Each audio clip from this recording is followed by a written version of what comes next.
NOTA एक बहुत important विषय है, इम्पोर्टेंट बटन है। नोटा की परिकल्पना 2013 में सुप्रीम कोर्ट के एक पीआईएल में डायरेक्शन के बाद आई। राइट टू वोट जो है वो फंडामेंटल राइट्स नहीं है, राइट टू नॉट वोट जो है वो फंडामेंटल राइट्स। नोटा के साथ पहला चुनाव केरल में हुआ था। 2017 में हुए गुजरात विधानसभा चुनाव में सरकार तो भाजपा की बन गई, लेकिन नोटा को मिले लाखों वोट। मध्य प्रदेश विधानसभा चुनाव में कई सीट पर जीत हार के अंतर से ज्यादा था नोटा वोट। लोकतंत्र में जनता की सहभागिता मत से ही निर्धारित होती है। वोटर को ये जताने का एक अधिकार मिला था कि इनमें से कोई सक्षम नहीं है। लोकतंत्र में हमारा और आपका मत देश के भविष्य को तय करता है। विकास की गति के साथ ही हमारे जीवन में बदलाव आया, तो चुनाव की प्रक्रिया में भी बहुत बदलाव आया। पहले हम बैलेट बॉक्स में मतदान करते थे, अब ईवीएम आ गया और उसमें नया जुड़ गया एक नोटा, जो नापसंदी उम्मीदवारों के लिए जनता को एक अधिकार मिला। चुनाव की प्रक्रिया में सुधार की ओर ये एक कदम है।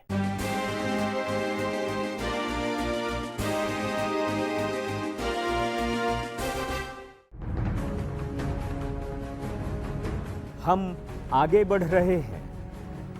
एक बार पलटकर तो देखिए, पुलिस के बिना कहां मानने वाले बूथ लूट तो मानव प्रथा ही बन गई। ये शायद समुद्र मंथन कर रहे थे और वहीं से इन्हें एक बैलेट बॉक्स मिल गया।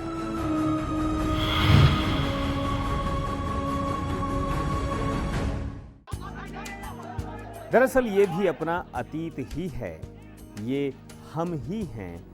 कुछ समय पहले तक मतदान के दौरान वो सब कुछ करते थे जिसे कई लोग लोकतंत्र की खामी, मतदान का गंदा पहलू, दबंगों का खेल और बैलेट बॉक्स का जिन्न कहते थे। चुनाव में प्रलोभन, पलायन और असलहों की आग से लेकर हमारा लोकतंत्र लैंड माइंस तक पहुंचा।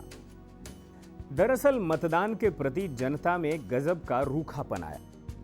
बातचीत में कई बार पहले हिंदी में बोलते थे, अब स्टैंडर्ड बढ़ गया है तो अंग्रेजी में बोल जाते हैं। I hate politics, I don't like politics. सब एक ही जैसे हैं, कोई लायक नहीं।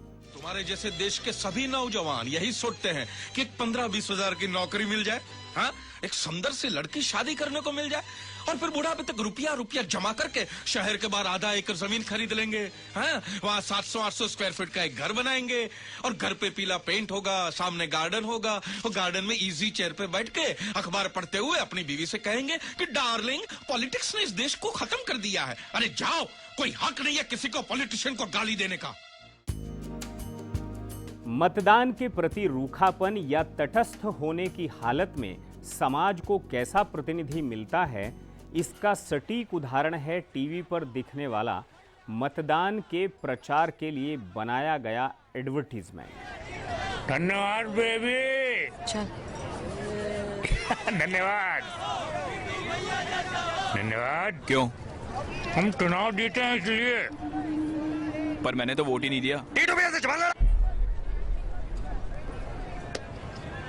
तभी तो जब आप वोट नहीं देते तो कुछ ऐसे ही लोगों को चुनते हैं। वोट दीजिए और देश को मजबूत बनाइए। इधर जनतंत्र के खिलाड़ी खेल रहे थे और उधर जनतंत्र को सुरक्षित रखने वाली संस्थाएं भी सावधानी से इसका निदान खोजने में लगी थीं।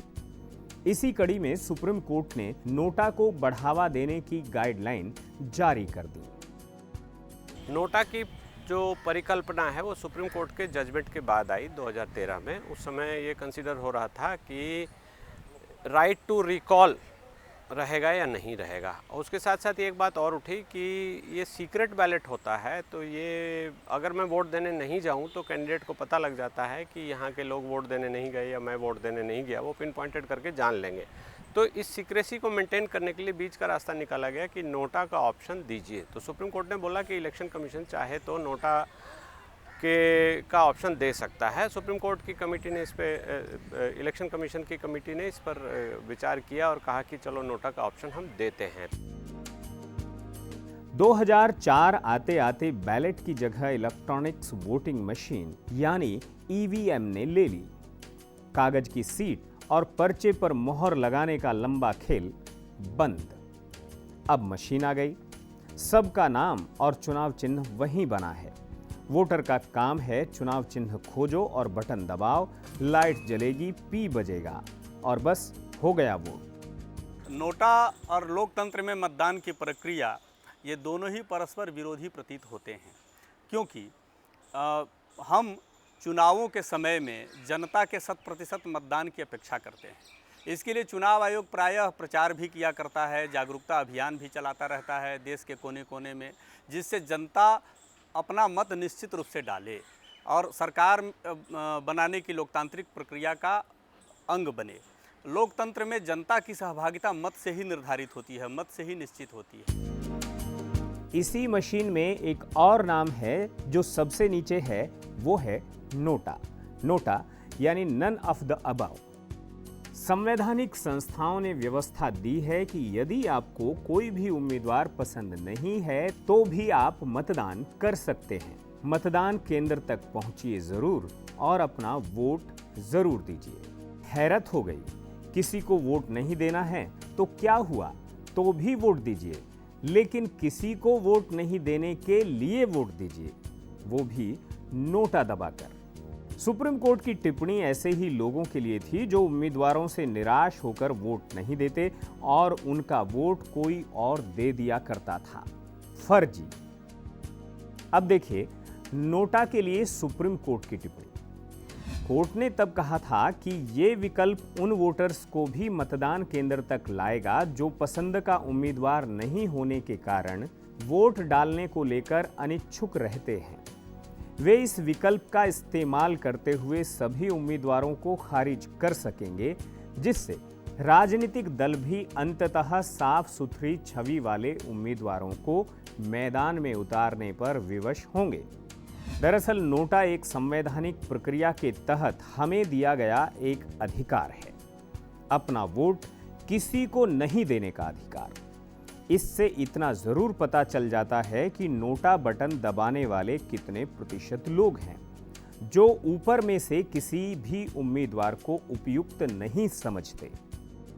नोटा एक बहुत इम्पॉर्टेंट विषय है, इम्पॉर्टेंट बटन है, एक कानूनन दिया गया है उसमें, लेकिन यह है कि नोटा केवल एक रेजिस्टेंस या उसका वोट बन के रह गया है। वैचारिक रूप से बहुत सारे लोग ऐसे भी होते हैं जिनको राजनीतिक व्यवस्था पसंद नहीं है, लोग पसंद नहीं है, एक सिनिसिज्म का भाव होता है। कुछ लोग का जेन्युइन भी है कि इनमें से कोई सक्षम नहीं है। हालांकि नोटा बटन को दबाया तो जाता है, गिना भी जाता है, लेकिन होता कुछ नहीं। NOTA none of the above. वर्ष 2013 में मतदाताओं को नोटा का विकल्प देने का फैसला किया गया था। बाद में चुनाव आयोग ने स्पष्ट किया कि नोटा के मत गिने तो जाएंगे लेकिन तौले नहीं जाएंगे, यानी इन्हें रद्द मतों की श्रेणी में रखा जाएगा। नोटा विकल्प बनकर आया, लेकिन इसके उपयोग में नियमों की आड़ लेकर काम करने वाले एक निश्चित मंशा के साथ डट गए। अब नोटा भविष्य तो तय नहीं कर सकता, ये बात साफ हो गई। तो नोटा का विकल्प हमें क्या दे गया?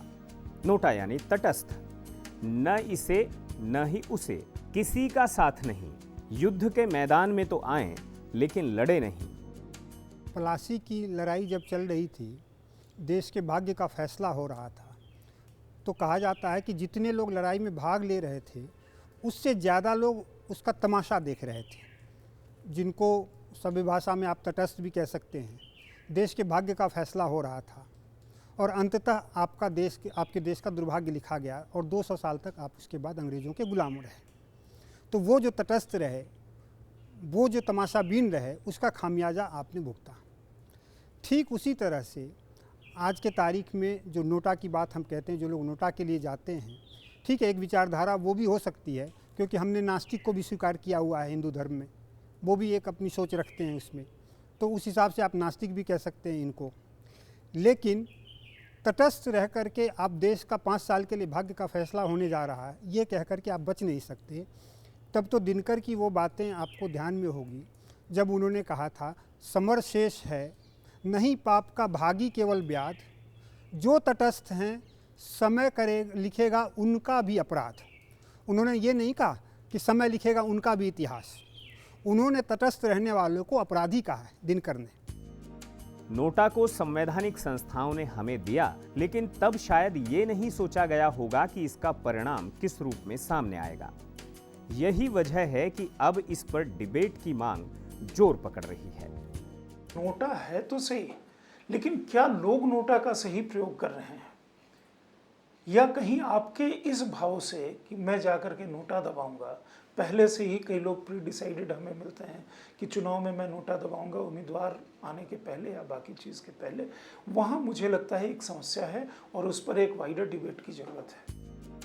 साल 2013 में नोटा लागू होने के बाद से लेकर अब तक कई विधानसभा चुनाव में इसका इस्तेमाल हुआ। नोटा में जो प्रावधान किया गया है उससे वोटर बूथ तक तो आ सकता है, लेकिन नोटा के वोटों का कोई महत्व नहीं। नोटा में कितने भी वोट पड़े, ना तो उम्मीदवारी रद्द हो सकती है और ना ही चुनाव। 2014 के आम चुनाव में लोगों ने नोटा का प्रयोग किया। कई जगहों पर जीती बाजी को नोटा ने पलट दिया। अब तक नोटा वोट तो करोड़ों में पड़े, यानी 1,33,00,000। परंतु सवाल यह है कि ज्यादा वोट अगर नोटा को ही मिल जाएं तो क्या होगा, क्योंकि चुनाव आयोग ने स्पष्ट किया कि नोटा के मत गिने तो जाएंगे, पर इन्हें रद्द मतों की श्रेणी में रखा जाएगा। अब चलते हैं नोटा पर। नोटा की पटकथा कब, किसने और क्यों लिखी थी, ये बात भी जानने योग्य है। चुनाव नियम 1961 की धारा 49(ओ) के तहत एक मतदाता फॉर्म 17(ए) में वोटर अपना चुनावी क्रम संख्या लिखकर एक नकारात्मक वोट डालता था। फिर पीठासीन अधिकारी उसे देखकर इस पर वोटर से हस्ताक्षर कराता था। यह धोखाधड़ी या वोटों के दुरुपयोग को रोकने के लिए किया गया था। हालांकि यह प्रावधान सुप्रीम कोर्ट द्वारा असंवैधानिक माना गया, क्योंकि इससे मतदाता की पहचान सुरक्षित नहीं थी। कानूनी रूप से जो शुरुआत हुई थी वो ये हुई थी राइट टू रिकॉल, कि हम कैंडिडेट को बुला सकते हैं, कैंडिडेट अच्छा नहीं है, उम्मीदवार जो हमारा जीता हुआ प्रतिनिधि है, या उसी के साथ साथ हमारे बैलेट की सीक्रेसी। ये दो चीज़ें रही। 2013 के बाद सुप्रीम कोर्ट ने इस चीज़ को क्लियर किया। इस पे पार्लियामेंट में कोई बहस नहीं हुई है।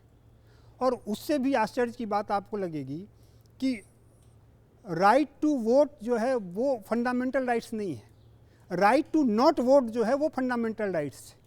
आर्टिकल 19 और 21 का हवाला देते हुए राइट टू स्पीच की फ्रीडम को हमने नोटा से जोड़ करके लोगों को नोटा का राइट दिया।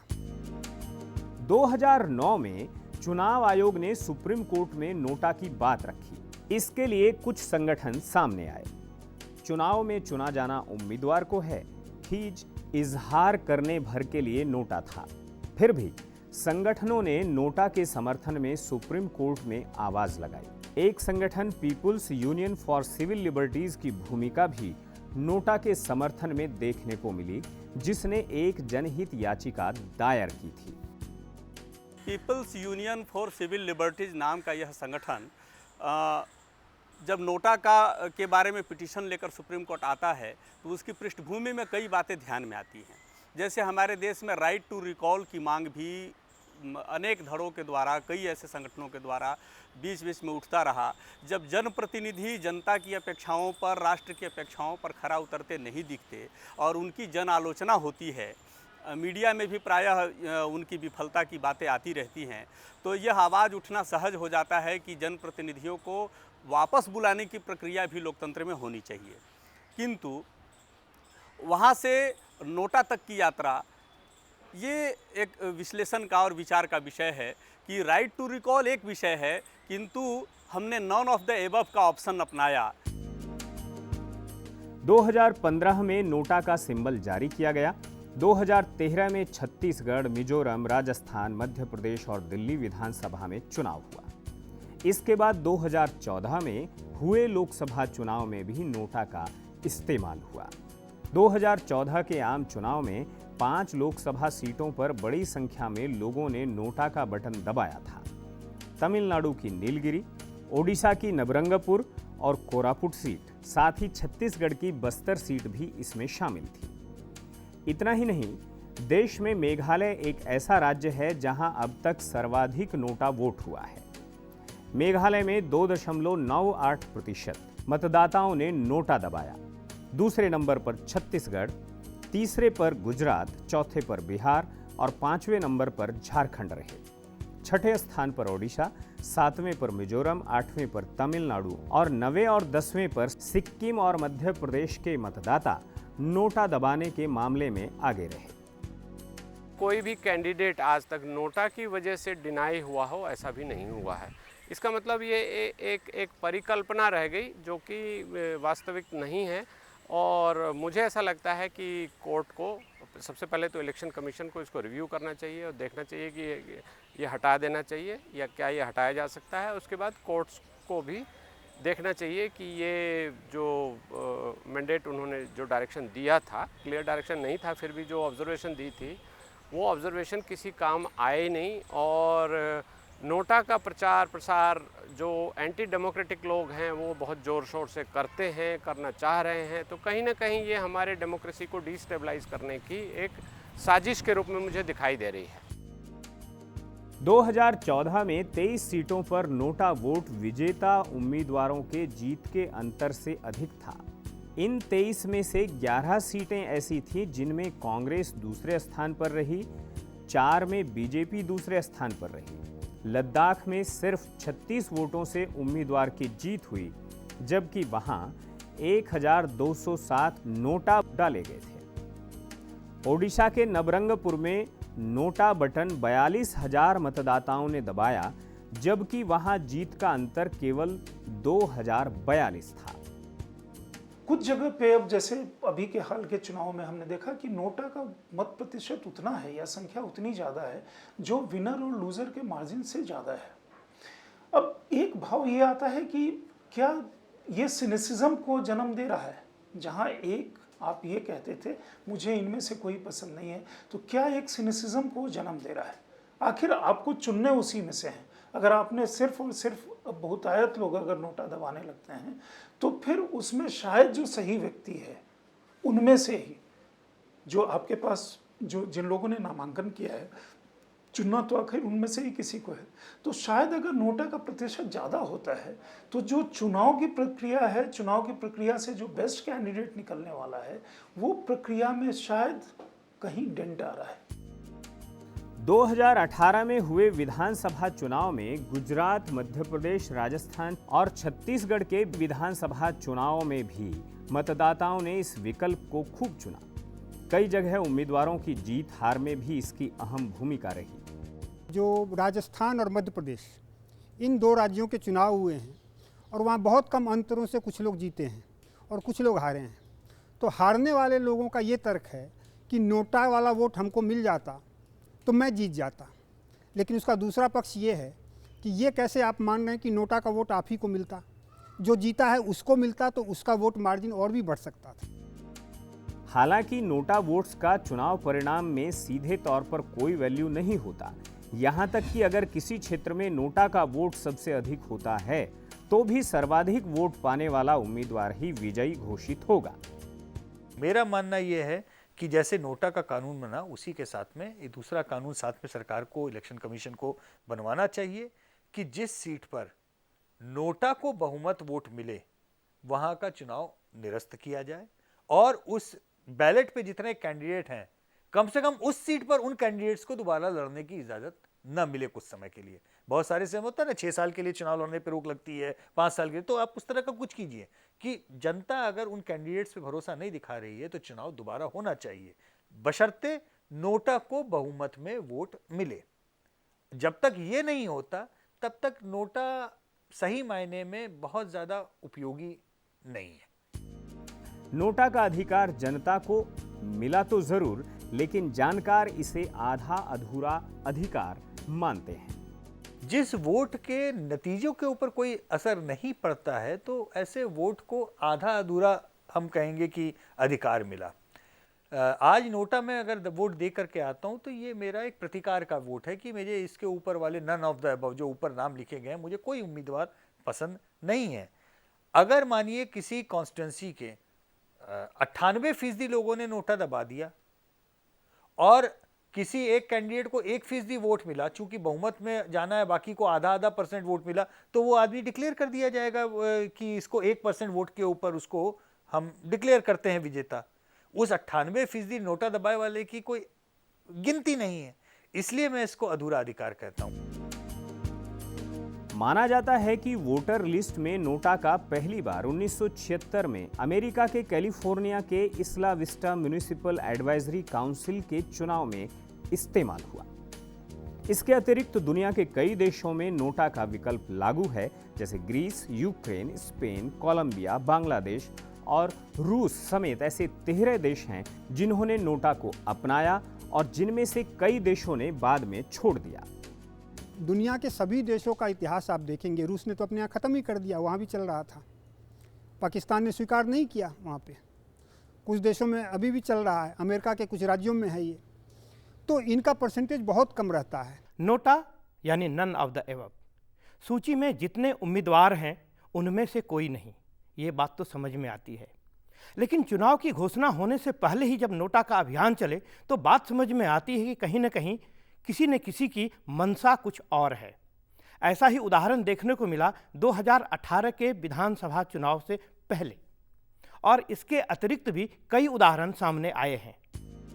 नन ऑफ द अबव यानी जितने लोग लिस्ट में हैं उनमें कोई भी उम्मीदवार पसंद नहीं, ये बात तो समझ में आती है। लेकिन लिस्ट बनने से पहले ही नोटा कैसे आने लगा? यानी नामांकन होने से पहले ही अगर नोटा का अभियान शुरू हो जाए तो इसे क्या कहा जाएगा? बनारस में ऐसा ही कुछ हुआ। नोटा के पीछे का तर्क तो यही है कि जो कैंडिडेट्स चुनाव लड़ रहे हैं, वोट देने वाला उनमें से किसी को उपयुक्त नहीं समझता है, और इस कारण से वो उनमें से किसी को वोट नहीं देता है और नोटा का बटन दबाता है। यहाँ तक तो बात समझ में आती है। लेकिन जब कैंडिडेट्स की घोषणा ही नहीं हुई और नोटा का अभियान चल रहा है बनारस में, तो ये अपने आप में सोचने वाली बात है कि ये नोटा के पीछे कौन लोग हैं, उनका निहितार्थ उसके पीछे क्या है। उसके पीछे का निहितार्थ देखना पड़ेगा कि उनका उद्देश्य उन लोगों को एक राइट देना है कि जो किसी को वोट नहीं देना चाह रहे हैं, या उनका वेस्टेड इंटरेस्ट है कि उनको लगता है कि अभी की स्थिति में, और प्राय नोटा में आप देखेंगे कि जो वोट डालने वाले होते हैं, जो सरकार चल रही होती है वो उसके अगेंस्ट में जाते हैं, किसी पार्टी के अगेंस्ट में नहीं जाते हैं। इस तरह की कई बातें सामने आईं तो जानकार और सामाजिक कार्यकर्ता लोकतंत्र और चुनाव के कई काले अध्याय को पलटकर पढ़ने की कोशिश करने लगे। नोटा के लिए लगातार प्रयास करने वाले संगठन को भी खंगालने की कोशिश हुई और ये भी ढूंढा गया कि किस नाम का किसने कैसे उपयोग किया। इतना ही नहीं, नोटा की पहल करने वाले मानवाधिकारी संगठन का समर्थन किन किन अवसरों पर किन को मिलता रहा है। जयप्रकाश नारायण ने एक संगठन बनाया था, people's union for civil liberties and democratic rights, PUCLDR, उसको उन्होंने रजिस्टर नहीं कराया था। बाद में इस संगठन की प्रसिद्धि चुकी थी, इस संगठन ने जनता आंदोलन का नेतृत्व किया था और रजिस्टर्ड नहीं था, तो इस प्रसिद्धि का लाभ उठा करके एक धड़े ने, राजेंद्र सच्चर और इन सब के जो पूर्ववर्ती लोग थे, इन सब लोगों ने इसी DR अंत का हटाकर PUCL यानी people's union for the civil liberties नाम से संगठन मानवाधिकार के सेक्शन में रजिस्टर करा लिया, और आज वो भारत में आतंकवादी गतिविधि चलाने वाले लोगों के पक्ष में जगह जगह आंदोलन करते नजर आते हैं। PUCL विनायक सेन के पक्ष में भी आंदोलन करता नजर आया है। PUCL कई राज्यों में गिरफ्तार माओवादियों के पक्ष में भी मानवाधिकार के आंदोलन करता नजर आया है। नोटा की प्रक्रिया शुरू हुई तो राइट टू रिकॉल से। चुनाव प्रक्रिया में सुधार की ओर एक कदम है नोटा। इसी कड़ी में एक और कदम हो सकता है राइट टू रिकॉल, ताकि जनता ऐसे उम्मीदवार को चुने अथवा वापस बुलाए जो उनके पसंद का ना हो, या जिसे वो पसंद करता हो उसके लिए वो वोट करे। चुनाव प्रक्रिया में सुधार की ओर ये एक और कदम हो सकता है। राइट टू रिकॉल एक बार निकाय चुनाव में छत्तीसगढ़ में भी लाया गया, लेकिन उसके बाद वो गायब हो गया। जब नोटा की पहल सुप्रीम कोर्ट पहुंची तो कोर्ट ने चुनाव आयोग को एक गाइडलाइन दे दी। नोटा के व्यावहारिक पक्ष में अव्यावहारिक जैसी कई बातें सामने आ रही हैं। कोई इसे टूथलेस विपन कहता है तो कोई लोकतंत्र का विरोधी तो कोई तार्किक होने से परे बताता है, क्योंकि लोकतंत्र में सरकारें जनता के मतों से ही बनती हैं। नोटा में वोट डालना या घर बैठना, टर्नआउट के लिए नहीं जाना, प्रैक्टिकली उसके एक ही मायने हैं, क्योंकि फाइनल वोट काउंट में आपका नोटा का वोट काउंट नहीं किया जाएगा विजेता को डिक्लेयर करते समय। ज़्यादा से ज़्यादा एक उसके ऐतिहासिक परिप्रेक्ष्य हो जाता है कि हाँ भाई बड़ी तादाद में नोटा पड़े। बहुत बड़ी विडंबना इसमें खड़ी हो जाएगी अगर 100 वोट पड़े जिसमें कि 99 नोटा पड़े और एक पड़ गया मेरे पक्ष में, किसी उम्मीदवार के पक्ष में, तो 99 नोटा के ऊपर एक वोट भारी पड़ेगा और वो उम्मीदवार एक वोट लेकर जीत जाएगा। पिछले दिनों दिल्ली के विज्ञान भवन में 3 दिन की एक कार्यशाला में आरएसएस प्रमुख ने नोटा पर जो विचार दिया, उसमें उन्होंने इतना ही कहा कि नोटा पर विचार किया जाना चाहिए। मोहन भागवत ने कहा कि उपलब्ध में से अच्छे को तलाशना ही एक विकल्प हो सकता है। जब नोटा हम करते हैं तो हम अवेलेबल बेस्ट को भी किनारे कर देते हैं और इसका लाभ जो अवेलेबल वर्स्ट है उनको ही मिलता है।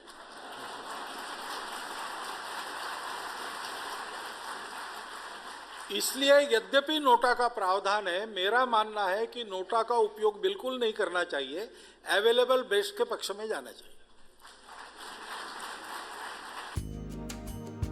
दरअसल टेलीविजन हो या समाचार पत्र, चुनाव आते ही सबकी हेडिंग में महाभारत शब्द जुड़ जाता है। कोई चुनावी महाभारत लिखता है तो कोई महासमर, तो कोई चुनाव का कुरुक्षेत्र। महाभारत यानी अब तक की सबसे बड़ी लड़ाई जिसमें सबकी भागीदारी थी। आम चुनाव यानी सबसे बड़ा चुनाव जिसमें सबकी भागीदारी होती है और अपने भविष्य का निर्धारण भी होता है। तो क्या महाभारत का नोटा से भी कोई संबंध रहा था? नोटा यानी तटस्थ। याद कीजिए, कुरुक्षेत्र के मैदान में 18 अक्षौणियों की 22 सेनाएं सज गई थीं, तो अर्जुन तटस्थ हो गया। चुनावी भाषा में कहें तो नोटा दबाने का मन बना बैठा। श्री कृष्ण ने अर्जुन को समझाया कि तटस्थ रहने से बेहतर है किसी एक पक्ष में युद्ध करना। उन्होंने अध्यात्म बताया, योग की शिक्षा दी, विराट रूप दिखाया। सारी बातों को बताने के बाद तो अर्जुन की समझ में ये बात आई कि तटस्थ रहने से बेहतर है किसी एक पक्ष में युद्ध करना। तो अर्जुन ने कहा था कि मेरा मोह नष्ट हो गया, मेरी बुद्धि संतुलित हो गई, अब मैं युद्ध करूंगा, आपकी बातों का पालन करूंगा। नष्टो मोहा स्मृतिर्लब्धा तत्प्रसादात् मया च्युत स्थितो अस्मि गत संदेह करिष्ये वचनम तव।